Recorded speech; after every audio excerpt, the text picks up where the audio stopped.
You have to click on their comment, and then It you can says delete we're them. live. Hi. So one more Facebook Live, and this time we have a very interesting topic, and we're going to talk about the war and the vocabulary, because I have many students that have trouble reading the newspapers or listening to the news. So I thought it was a good idea to start with this, with vocabulary, and then to have a conversation. So Craig suggested we're going to have a conversation later. But the first thing is I'm going to say my name. My name is Monica. I have a blog that's called Blog para Aprender Inglés, and Blog del Inglés is the new one. And you can find all kinds of free materials to learn English and explanations in Spanish. If you have trouble with the explanations in English, you can go there and find many resources. And here with me is Craig William. One more time. Hello, nice to have you today with me. Hi, hello. Thank you for joining us, everyone. And if you're watching the replay, thank you for spending time with us today. It's really nice I'm really excited to be speaking about this very topical, controversial war that's happening. And it'll be an interesting discussion, I hope, when people start joining us and giving us their opinions. Okay. So, tell us about what you do, because you didn't say anything.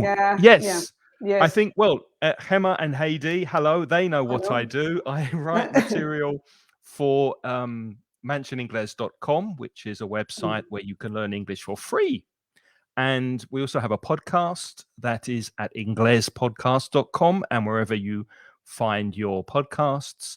And if you're studying for the B2 First Cambridge exam, I have a course that is going to begin, a 30-day course on the 4th of April. And you can see more details about that on englishmasterclass.com. B2, yeah. B2, very, very important. First certificate. No? Cambridge, yes. Cambridge, he's an expert, I have to say. He doesn't say it, but he's an expert because he was an examiner, a Cambridge examiner. So the course must be fantastic. For sure, you're going to pass. So let's start. This is very easy. Before we started the talk, we were talking about the different terms, and I found out that it's quite difficult because we're not used to this vocabulary. I mean, you have an idea, like you have it in Spanish, no?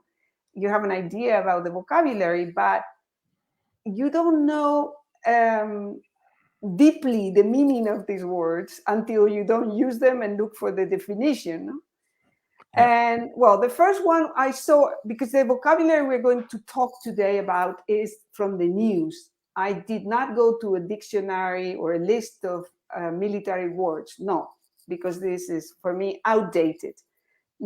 It's just, I often watch CNN or read CNN news, BBC also, everything in English. And what the advantages is that you get a bigger perspective.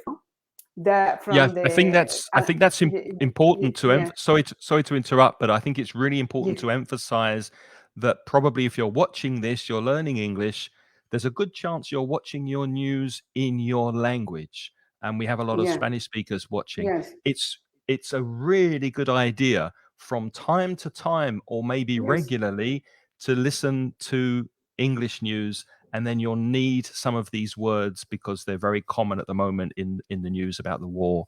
So from time to time, make sure you're listening to English news. It will improve your English and will give you another perspective on what's happening in the world. Yeah. Sorry to interrupt on that. No, but it's true. That's what I was going to say too, because it's a broader sources and people saying maybe the things from different angles, and it's very good to have this critical thinking. So one of the first terms are military forces. Usually you will see forces that attack. Everywhere you see forces. This is relatively easy because it's exactly the same in Spanish. No, I don't see a difference there with the Spanish, but you'll see this word everywhere. Forces have attacked the Russian forces the Ukrainian, the whatever, any or the NATO forces, all that. No, so this is a very common word, and then we have to start also describing a little bit the different types of war. Well, very, I think, superficially, but what we have here is an invasion and not an insurgency. What is an insurgency, Craig? An insurgency is exactly what happened in Ukraine in 2014, because before 2014, there was a government that was pro-Russian, and the population of Ukraine wanted democracy. So the people who take part in the insurgency are called insurgents, and they rebel against the government, against the regime, and they want to change it. So there was an insurgency in Ukraine in 2014 that was, as we know, successful.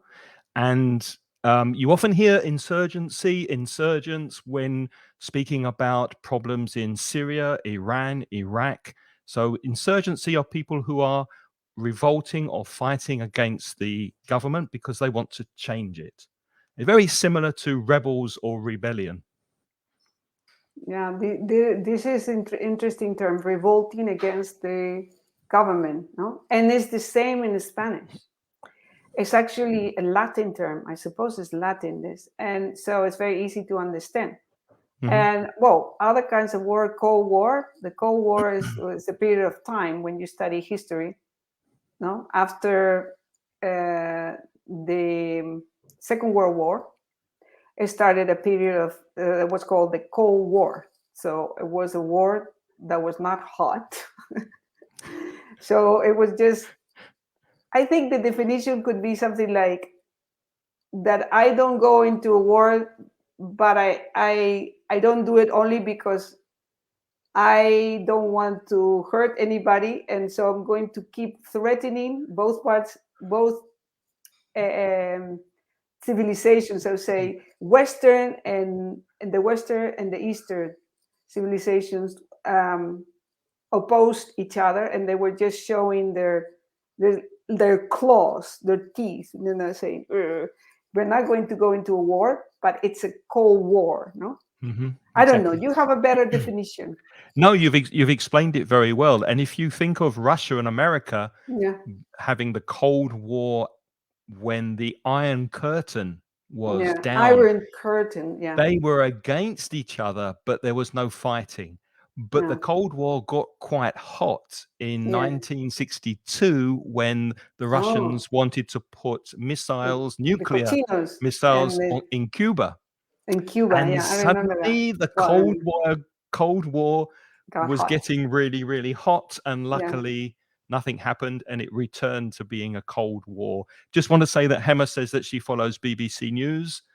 That's great, Hema, but I also suggest that you listen to other news to get a balance. So listen to CNN, listen to Al Jazeera, listen to other English-speaking news networks, because the BBC is okay. It's reasonably fair, but it's also good to hear what other news networks are saying as well. Yeah.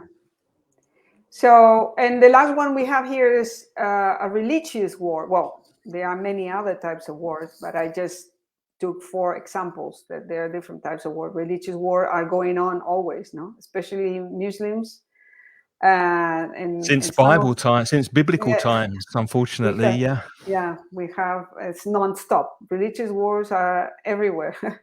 And in Europe we have the Muslims and the Christians, and we had many years of war because of religious reasons. Yugoslavia, religious reasons.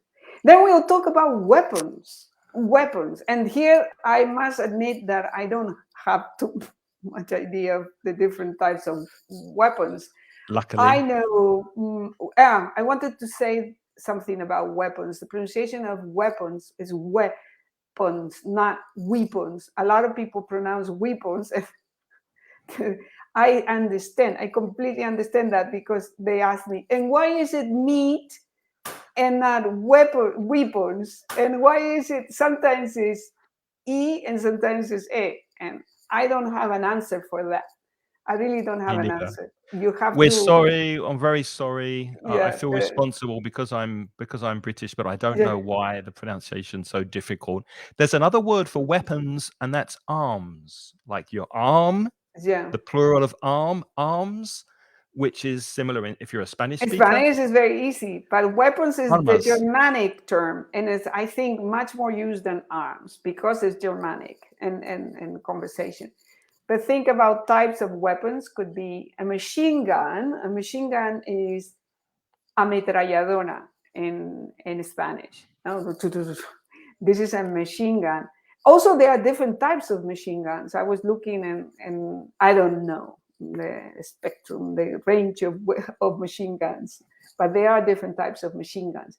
Then you have handgun, and handgun is a revolver. I don't know. There are many different names. Pistol, a rifle, maybe.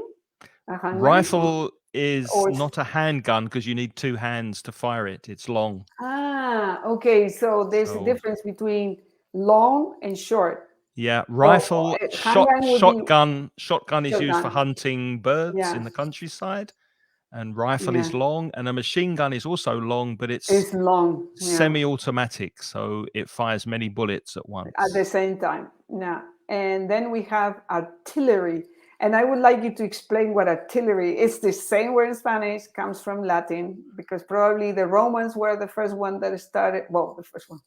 The wars started before in prehistory. But the Romans probably contribute with a lot of weapons, and this word sounds to me very Latin, artillery. So what is exactly artillery?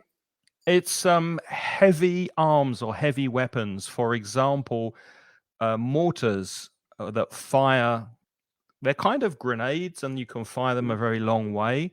That's an example of artillery. So when you see on the news that in Ukrainian cities are under fire from artillery, those are the bombs that are usually being fired from tanks or from mortars, from portable mortars or mortars on the back of trucks, and they're firing these artillery shells, and that's where the verb to shell comes from. They're shelling the enemy, and the bombs are falling in the city. We're going to talk later about shelling. Yeah, but it's connected because shelling is artillery shells. It's connected. Yeah, but before we go into shelling, I wanted to talk about to seize, and to seize is like to capture by force. And aprender, or there's another word in Spanish I cannot remember. But you said to grab, I think, as well. To grab, or to take by force. To grab, and I want to say, for example, an example. She jumped up and seized his arm. So it's not only in war. You can use it in a normal speech, no? Like to grab, like this, no? To seize. But if you seize a city, what happens? You take it by force. Yeah, exactly. This is exactly what has happened in Kiev. What is the pronunciation of Kiev? Well, all my life I thought it was Kiev with two syllables. Kiev, and maybe you've eaten chicken Kiev, which is a lovely meal of chicken with cheese and breadcrumbs. Kiev. It was always Kiev. Suddenly, it's now pronounced on the news Kiev. With just one syllable. That's what Kiev. Because that's the way Ukrainians say it. So probably that's the way the reason. And in Ukrainian. And Haide is asking us if to seize is capturar. Capture is the English of capturar. Is there a difference? I think it's a type of it's a way of capturing something by force. Yeah, because maybe sometimes you capture something and you don't use any force. Yeah, it's that they can be synonyms, Heidi. When you're speaking about capturing a city or a town, or seizing a city or a town, the meaning is exactly the same. However, with collocation, they can have different meanings, because you can capture something on your screen if you take a photo of it. Exactly. Capture has another So it depends meaning. on the use. But in what we're speaking about today with war and conflict, then yeah, it means the same. And Gemma says, take possession of something. Yeah, take possession of something by force, no? By force, as always by force. The difference is by force. No, you have. So, and this is similar, Besiege, but the sound, and it's confusing, no, for a Spanish-speaking student, because they seize and besiege, and then you say, what is the difference here? There is a difference. What is the difference? The word you had before, to seize with the Z, there's no vibration. It's not voiced. Seize. And no, both. I'm sorry. Let me start again. So seize with the Z, there is vibration. It's the vibration. That's what I say. Sound.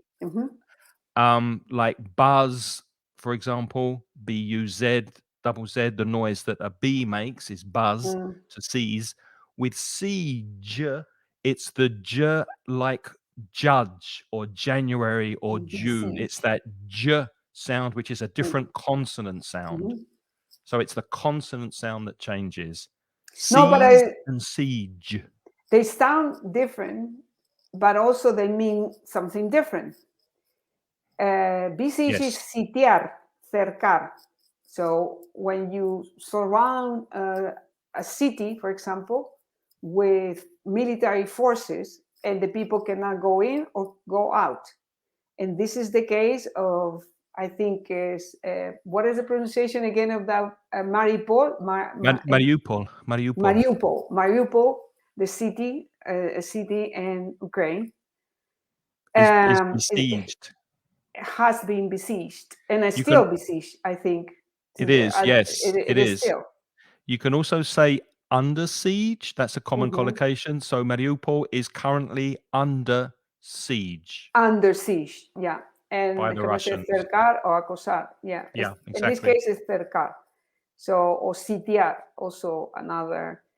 And then, when was the last time you had an ambush? This definition of ambush. Well, there's the military meaning, and then there's another idiomatic meaning that we can look at. So when soldiers want to capture or kill the enemy, they hide in a position and they wait until the enemy comes close. And then they start shooting, or they jump out and they take hostages. So they're waiting quietly for the enemy to get close. And then they surprise the enemy and either kill them or capture them.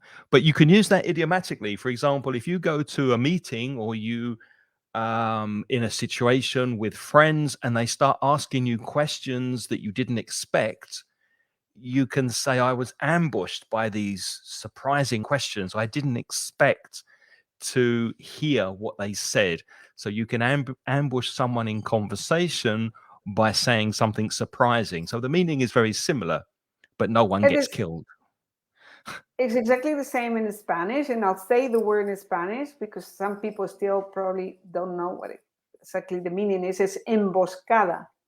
So an ambush is an emboscada. And it's like exactly what Craig said. So you're hiding, and then suddenly you jump and you capture these people. Either you kill them, or you send them to prison.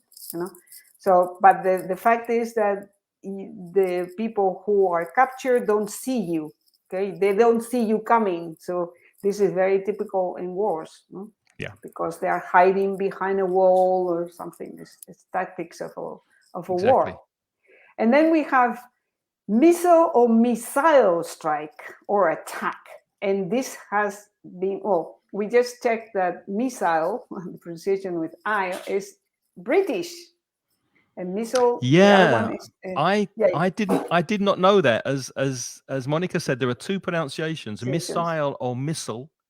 And I just assumed that missile, which is probably what I would say is British English, but no, missile is more typically British English, and missile is American English pronunciation. So you are speaking American lately?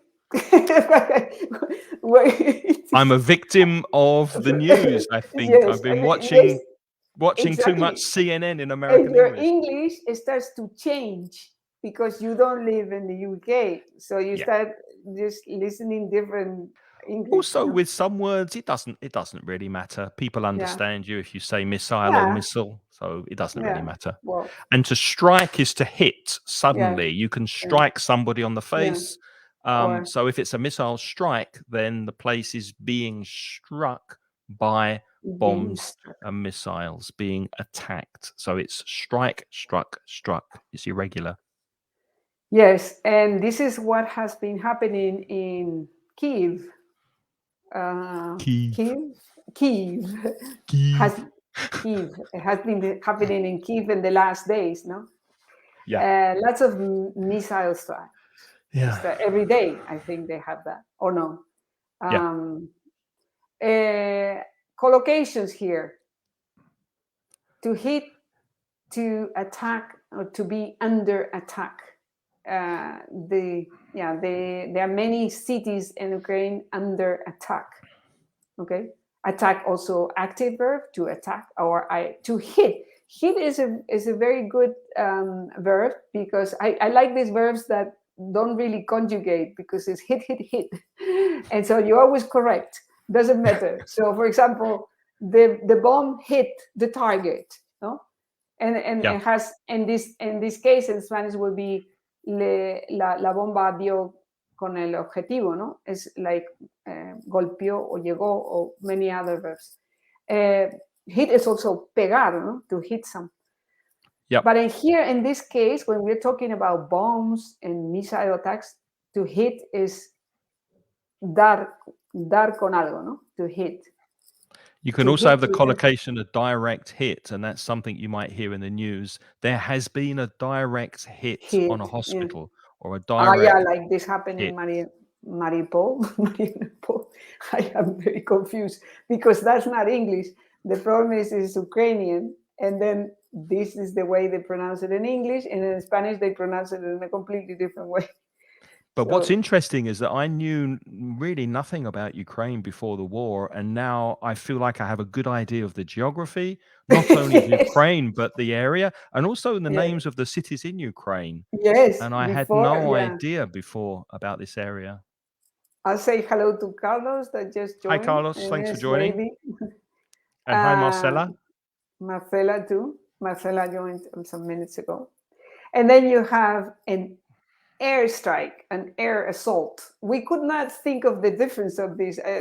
Craig said airstrike is one time, and air assault is in general, no? An assault could be continual. So it could last for days, it could last for weeks. But a strike, which is similar to a hit, is probably just a one event, an airstrike. Sorry. In the Second World War, I remember watching films about that, and I remember seeing films in London in the Second World War when there was going to be an airstrike.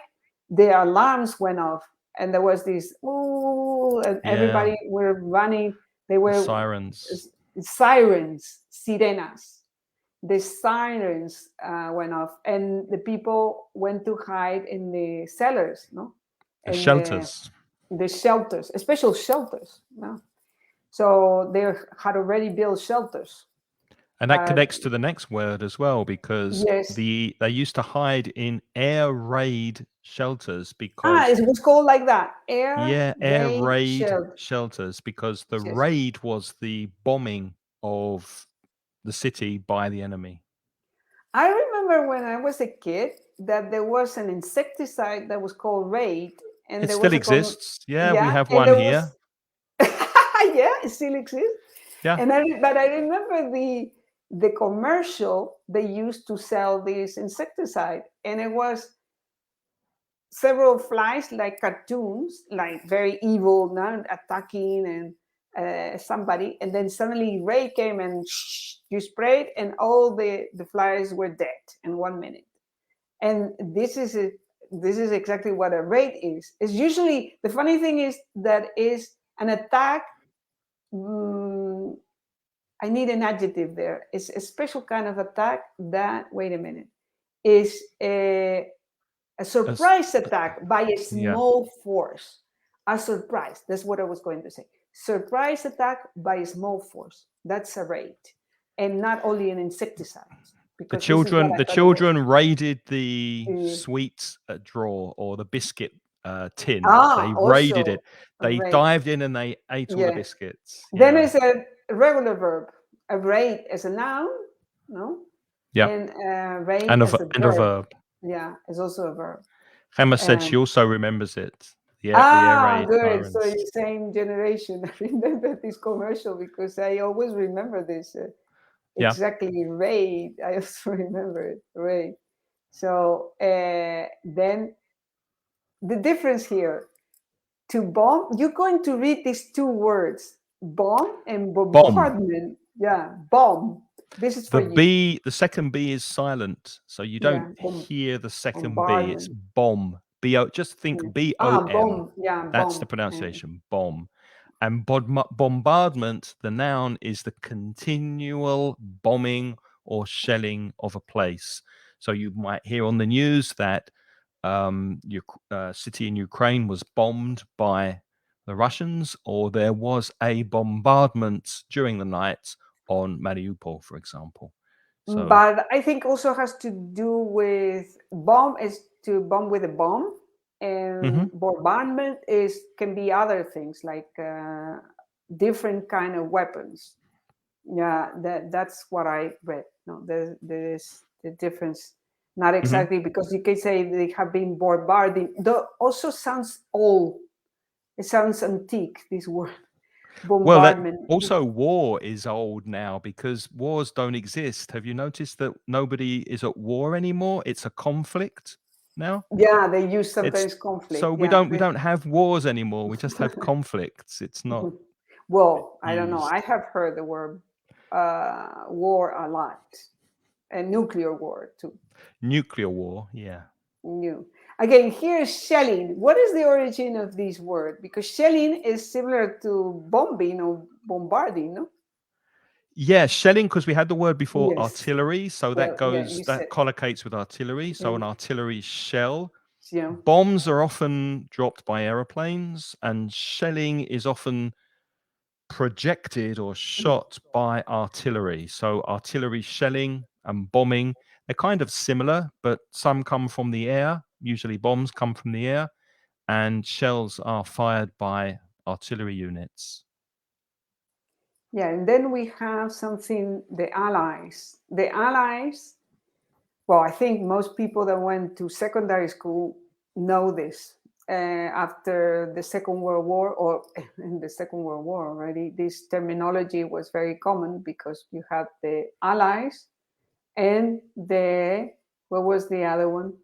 The Allies and the opposite of Allies, you mean? Or? No, because the Allies were the Americans with the British and France and who else? And then you had the Germans, the Nazis. No, but there was a name. I don't remember. Well, anyhow, after the Second World War, we have an institution, an organization that in Spanish called OTAN. And remember, in English is NATO, not OTAN. So NATO, this is the NATO. NATO, not NATO, NATO. North Atlantic Treaty Organization. Exactly. North Atlantic Treaty Organization, the same acronym, but on the other way around, if you read it the other way. And the Allies now are, I understand, there are the countries that belong to NATO. Those are the Allies. Then we have a Spanish word. This is really very to surrender. I think it's exactly like in Spanish, or very similar. And there's a song, I think a very famous song or popular, Surrender, but it's talking about love. And it's rendirse, no? To surrender, exactly. surrender. Another very important word, casualties, casualties. And this is difficult to get because you read casualties in Spanish and you think, what is that? Casualidades? Because it doesn't ring a bell, this thing. Casualties has nothing to do, but actually casualties are people that are dead. Injured. Or injured. Or injured. Dead or injured? Both. I would say casualties. Mm-hmm. Casualties of war. Yeah, casualties. Or conflict. Yeah, and I would say the official definition: a person killed or injured in a war or an accident. Important thing. Casualties is only for wars or accidents, not in general. And then one of the results of war is refugees. We've heard a lot about those recently. Yeah. Well, tons of refugees, and a lot of people also, it shows the generosity of some people. Really, I've seen incredible stories on the news, no, about refugees being helped by people in other countries and taken to their homes, and then when you are under attack, you flee, no, flee, run away, flee, run away. So flee is a very common verb now. To flee is to escape. Look, Gemma says casualties could be damnificados in Spanish. Yeah, it could be. Yeah, because you're injured or you are killed. Okay, so let me see here. Okay, I think we more or less cover all the words that we had in the list. And so now we can have a conversation, and the people that are watching us, I really would like them to give their opinions, because Craig is telling me in many occasions, he says, I think my opinions might be controversial. And I maybe we'll see. We'll see what you think, Monica, and also we'll see what people are watching live think. And also, if you're watching the replay after the fact, please write your comments under the video, because I'll be going in tomorrow and for the next week to see what you think and what your opinions are. I'm very interested to know what the general opinion is, because I don't really speak to anybody. So I'm really interested to know what you think about what's happening in Ukraine. Okay, so the first this was I'm going to. This was your. I was the second one. No, and the first one. This one. Okay. So is this the one we're talking about? It doesn't matter which one we speak about first. What other conflicts and cases of human suffering? Because for the last 2 weeks, now to be fair, it's not true of the news I've been watching in Spain, because news in Spain, of course, the main story, the headlines you hear about, the war in Ukraine. But also they give other news and other stories. However, Gemma said that she's been watching the BBC. There's so much coverage of the war on the BBC, for example, and on other media channels. And I was curious, because it seems like it's the only thing that's happening in the world, or the only war or conflict that's happening. So I did some research on the website, and I wanted to know what other conflicts, wars, or any human sufferings happening in other parts of the world. The war is still going on in Ethiopia. People are dying every day. More than 50,000 people have died in the Eritrea and Tigray area of Ethiopia. Nothing on the news. People are dying in Afghanistan. We don't hear about that anymore. It's still going on. People are dying of malnutrition. There's a war in Iran. There's a war in Iraq. Libya is being bombed. Yemen is being bombed by American forces. There's been over 140,000 people that have died there, and that war is about oil and gas. Myanmar, we hear nothing about Myanmar, the fact that the government took control of Myanmar. And there are so many wars in sub-Saharan Africa at the moment, in Chad, in Somalia. The European Union is fighting jihadis, and they're fighting Al-Shabaab in Somalia and other countries. There's a war in Congo, there's a war in Nigeria, but there's nothing on the news. It's just not being spoken about. And also, there are 12 minor wars apart from those happening, where we've seen between 100 and 1,000 deaths in each of those 12 minor wars. And it is really horrible, and it's really bad what's happening in Ukraine. But it would be, I think, informative if we also heard about other people dying in other wars, in other places in the world. What do you think? I agree with you, but I think it's very human what happens is that when the war can affect you personally, because the difference between those wars that you mentioned and Ukrainian is that Ukraine can affect us. The wars in Ethiopia, Afghanistan, you name it. You don't think it's because Ukrainian people are white? No, I think the only reason why they have so much coverage is because it can happen, it can spread, and it can become a much bigger conflict, if you don't want to use the word. And that's the reason why they cover it, because it's just right next door. Ukraine is not so far away from from the north part of Western Europe, no? And that's the reason why they have this coverage, because it's like, well, if you see a fire in a city that is 10 kilometers away from where you live, you look and you say, oh, maybe it's dangerous. But if you see a fire next to your door, I'm sure you're calling the firemen and you're running and you're worried, and because that's human. I think that's the reason. I don't think it's really a political reason. It's just that people pay for the newspapers, the online newspaper, the subscription, and they're going to be more interested in something that is happening next door than something that is happening very far away, for sure. And so I agree with you. And they live from the media, they live from the advertising, they live from the. So if you tell me about something about in Ethiopia, I'm not talking about myself, but in general. So, well, this is very far away. That's too far. Yeah, too far away. That's, I think, the reason. Maybe some people in the audience say. Hemmer agrees with you. She says, I agree with you, but maybe the war in Ukraine is closer to us.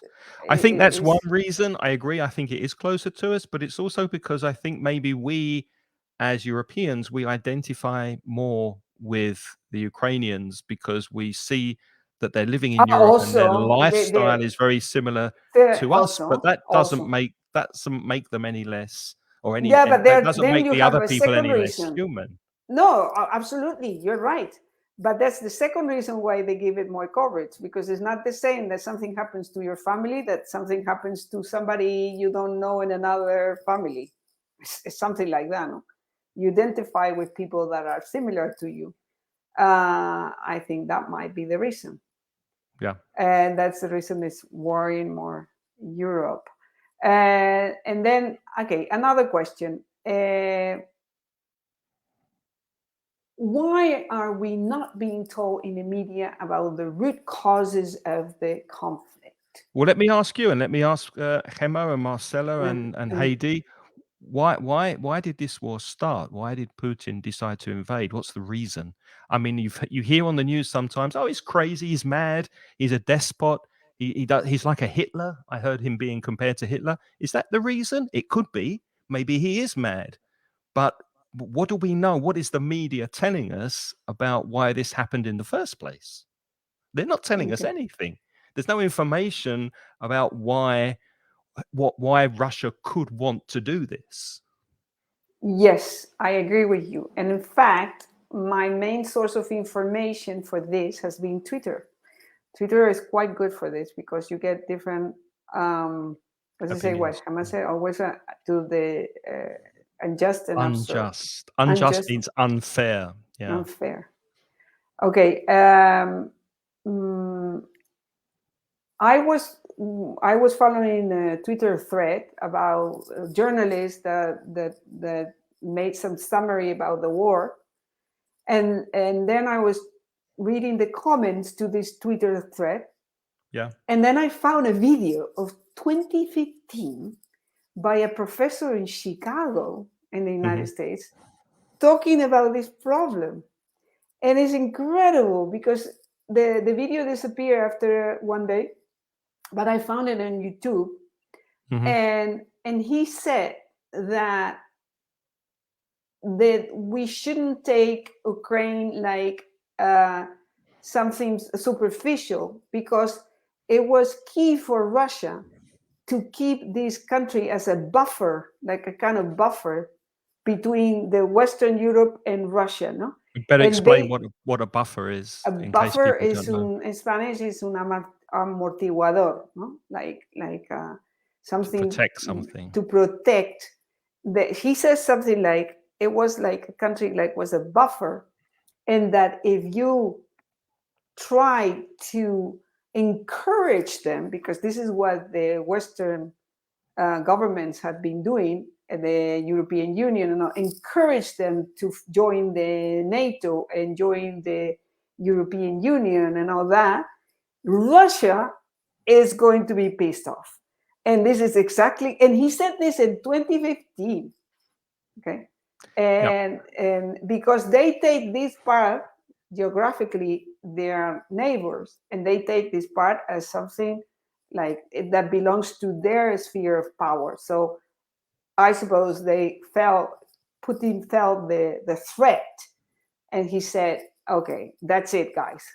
I mean, stop with the story, because some years ago, they had a pro-Russian president. And another one there was one president that was poisoned, and now this president is much more pro-European, and you can see the way he talks, the way it's so European that he could be one of us, and that's the problem. That's the root of the problem, no?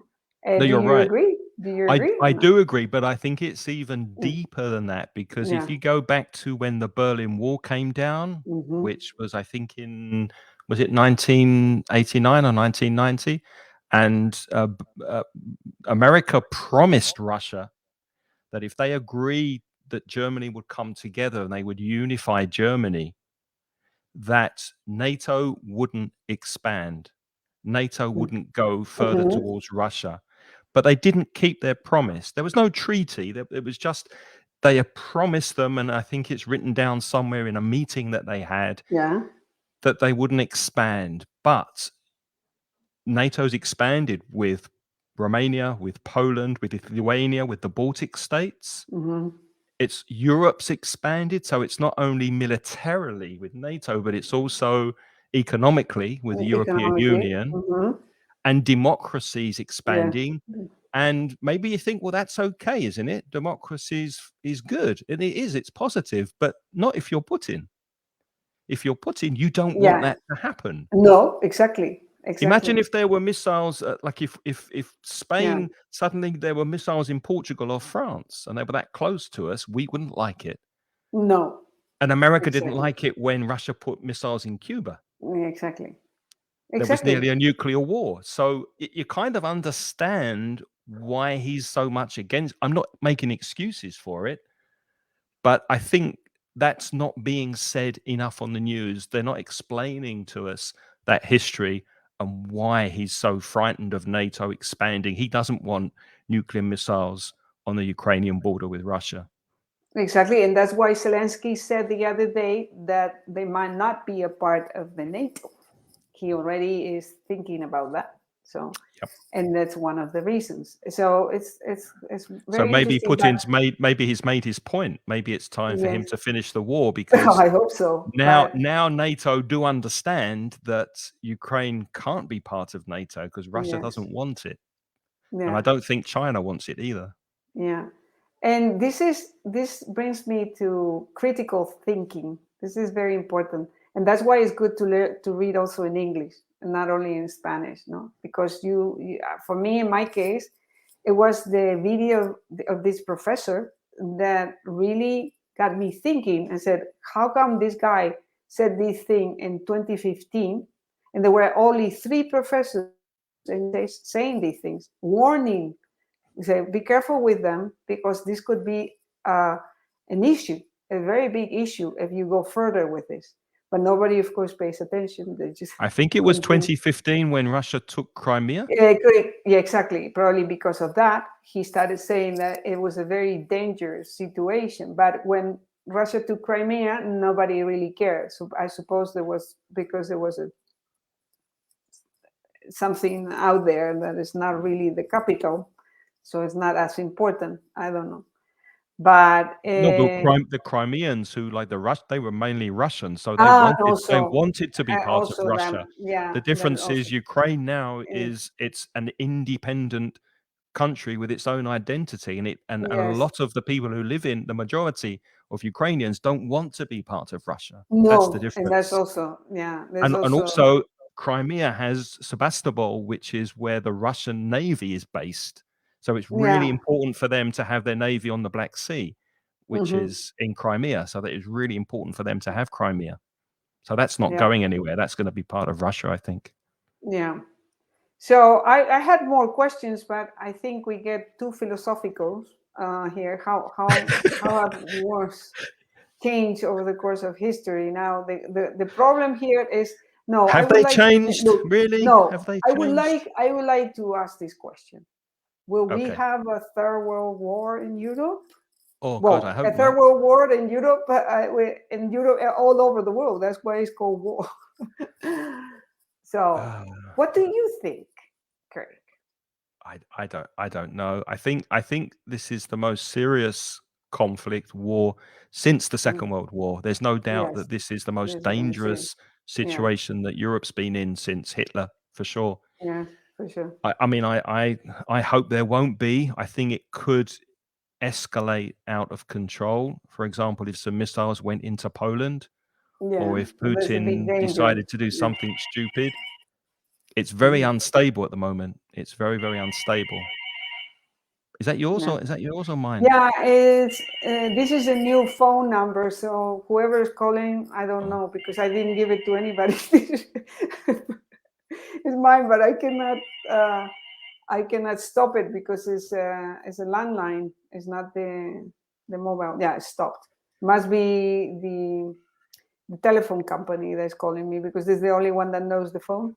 Maybe it's Putin who's calling you to disagree with you. But I mean, who knows? I don't know. It's very difficult. I certainly hope not, because it will be a disaster if there were. I don't think that. Me too. Think there will be. I hope so, but I hope you hope not. I hope not. Exactly. Sorry. I hope not, because it will be a disaster. Be nuclear, yeah. So because it will be a nuclear war, and that it wouldn't be around. That's another question. If we have a third world war, is it going to be a nuclear war, or is it going to be a war like it has been in Ukraine? Okay. It will be nuclear. Yeah, another. This time I should have turned off my phone. I never thought about that. So I'm going to turn it off because it should be for sure a nuclear war. Yeah. I think it will be. Yeah, because if it escalates, then someone's going to press the button for sure. But I don't think it will come to that. I think. Yeah, you have many ways to arrange this before that, because everybody will be hurt then. The thing is that this But how will it finish, though? How will it finish? Because Putin obviously wants to save face. He doesn't want to be embarrassed by this. Good expression. Save face. Salvar la cara. Salvar la cara. He said not to be embarrassed. So you have to give some concessions. Like today, Zelensky was saying, we won't join the NATO, for example. And that must be one. That's why the talks are being said to be positive, because probably Ukraine have said, okay, we won't be part of NATO, which was what Russia wanted in the beginning. Yeah. So if Ukraine are agreeing to that, then that's one thing that they can compromise on. Yeah. So I think, I mean, it could end with like a lot of Ukraine becoming part of Russia, because there's that Donetsk region, there's that bit in the east that where lots of Russians are living. So if there's that word you used before, Monica, a buffer, if there's an area of land protecting Russia from Europe, then that could work, and that would cause him to save face, and then he would take the forces out of Ukraine, and then Ukraine would go back to being a democracy under Zelensky. That's one solution. Or another possible solution is China, because I think China are becoming more and more embarrassed with their friends' behavior, with the way Putin's behaving, and they're being hit economically. And China want to defeat the West economically, I think, not militarily. So I think if China put pressure on Russia and on Putin, he's already asked them for help, I think. He already asked them for more money and asked them for more arms. If they put pressure on Putin, that could also cause the end of the war. And I hope one of those two things will happen, because if not, then it could get very... well, there will be some kind of agreement. There will be some kind of agreement that probably also changes a little bit the balance of power in the world.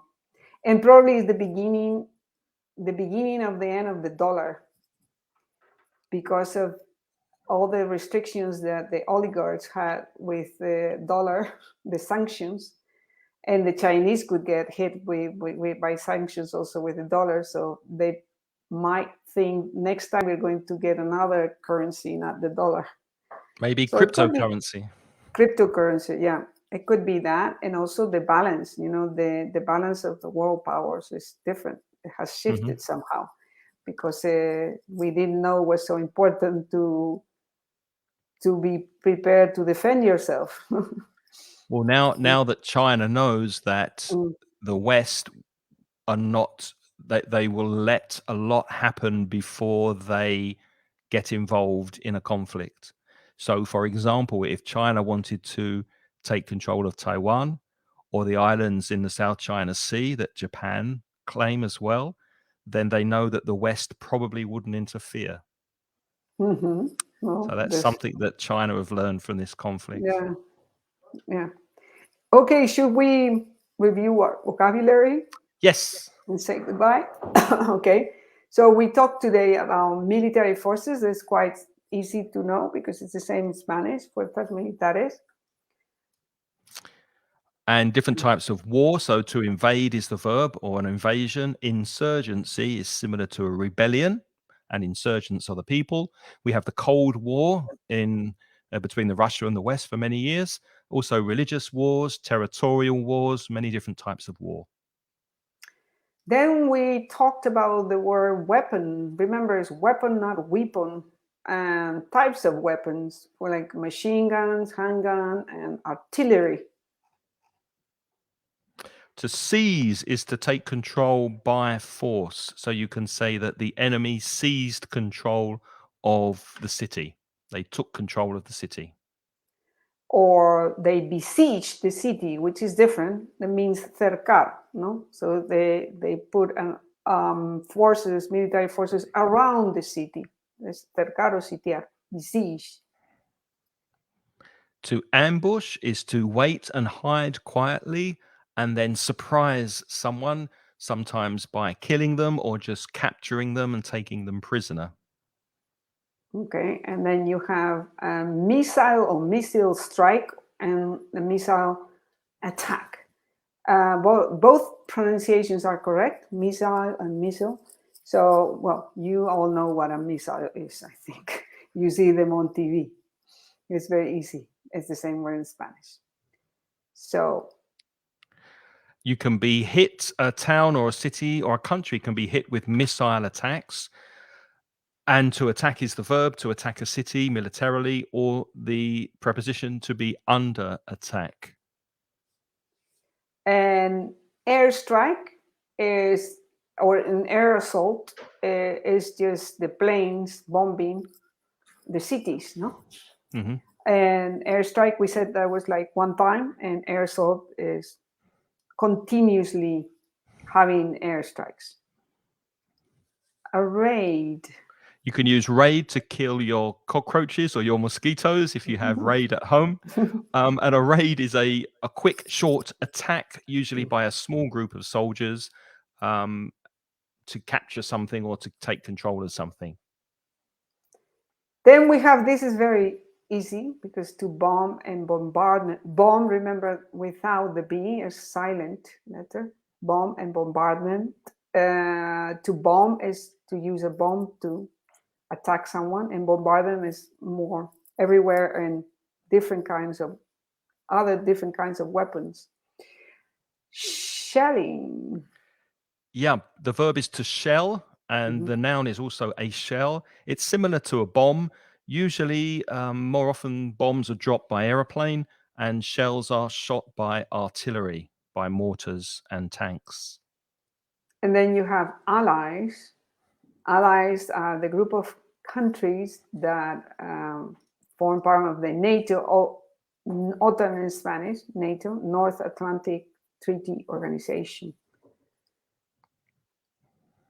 And to surrender is to give in. So you put up your hands, you wave a white flag, and you say, okay, I surrender, I give up, and you win. Okay. And then you have the word casualties. Casualties are people either dead or injured in an accident or in a war. Remember? And Gemma found damnificados as the definition of casualties in Spanish. And then you have? Yeah, refugees, very much in the news. The refugees that are escaping or fleeing, which is the last word that's coming up, to flee, to escape from the war-torn country. And Poland are accepting many refugees at the moment, for example. Spain as well are accepting refugees. And to flee. Flee is to escape, to run away. Is another way to say to run away. Fleet, fled, fled. Irregular verb. Okay, that's it. That's the end. So yeah, try to watch the news in English. You will hear a lot of these words repeatedly being used in the news, and also try and vary and change the different channels and different ways that you expose yourself to the news, because the more information you get from different sources, then the more you can have a balanced critical thinking is very important thinking. To make decisions also, because if you want to make a decision, it's better that you have different views on the topic, especially if it affects you. Okay, that's it. Thank you very much for coming. Before we go, I just want to wish Gemma well, who's I think she's going into hospital next week. So thanks for joining, Gemma. I hope everything goes okay, and please let us know how you are next week. Okay. So, okay. Thank you very much for coming and joining us. And you'll see Craig in next week with Lynn. Yep. And hopefully me in 15 more days. Okay. So thank you very much, Gemma, also. And thanks for joining. Take care. Okay. Have a good week. Bye-bye.